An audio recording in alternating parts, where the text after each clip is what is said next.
Hello,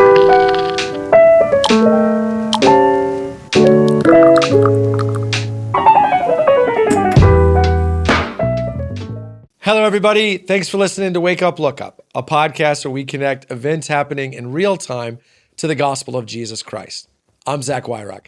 And in today's episode, we're asking the question, which comes first, the house or the wedding? This is based on a Wall Street Journal article I read this week that made the point that more and more American couples are deciding, instead of getting married and instead of doing a wedding, that they should just take the money they would have allocated towards a wedding and towards marriage and apply it toward the purchase of a home that they'll live in together before they pursue marriage. Most of us have felt and seen this phenomena happening more and more around us, but here's some data that just supports that this is becoming a growing trend. 75% of couples in America live together before marriage. That's 3 out of every 4 couples. By the way, if you're a parent listening to this, that means it is a high likelihood that your children will choose to do this because, again, most of their peers are doing that.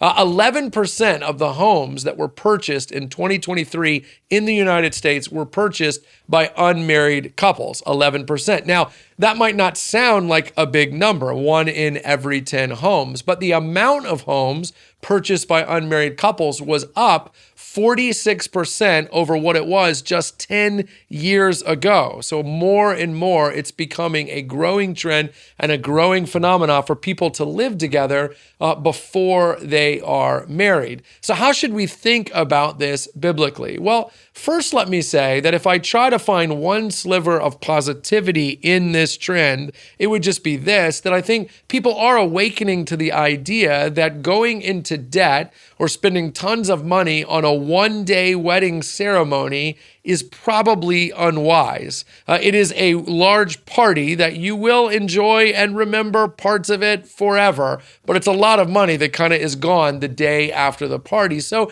I guess it is encouraging that more and more younger people are saying, you know what, I want to allocate the money towards something that will appreciate, something that will build equity and not just burn it on a big party that everyone will come to for one day. That trend is a little positive. What's discouraging, of course, is that more and more people are finding less value in marriage and more value in trying each other out before marriage. I meet with couples in this exact situation all the time in what I do. And so I want to share with you the couple of things that I tend to say to them that I think they need to hear and maybe you need to hear because this involves you or someone close to you. The first is that when we say we are following Jesus, what we really mean is that when we disagree with Jesus, we will do things his way. This is really important because if the only time you take Jesus seriously,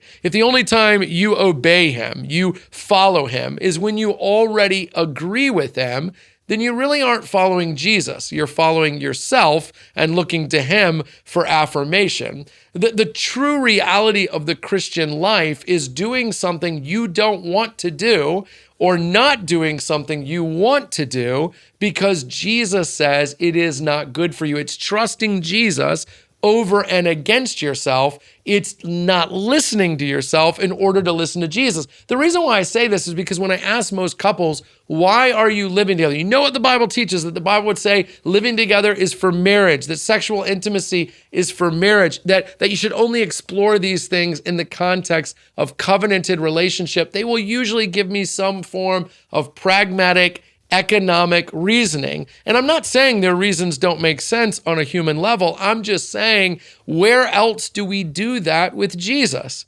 If Jesus is king of the universe, then whatever he says is the wisest, most pragmatic thing. And if he is saying something that is unwise, well, then why in the world do we pretend that we believe he's the king of the universe? So where are you really with Jesus? The second thing I want you to hear, though, is part of the context of covenanted relationship is that it gets difficult to separate. I once heard a marriage seminar person say this, that marriage is like taking two different colors of Play-Doh and mixing them together until all you have is one color. And then saying, hey, now go find all those two original colors and pull them out of the Play-Doh. You can't.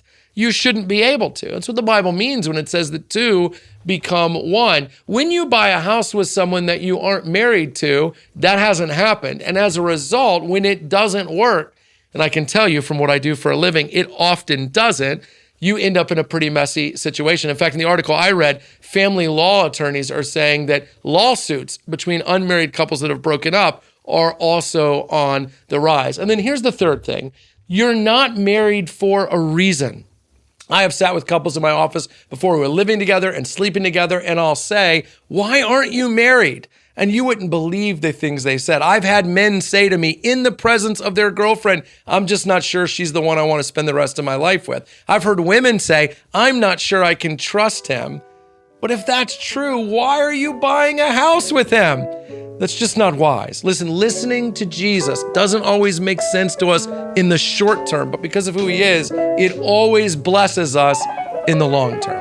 Hey, thanks so much for watching this episode of Wake Up, Look Up. While you're here, take a minute to like and subscribe. Really helps us get the word out. Don't hesitate to leave a review wherever you might find this podcast on an audio level and help spread the word. Hey, while you're here, check out all the other content we have at Christ Community Chapel on YouTube. Some of those videos are popping up on the screen now. Click on one.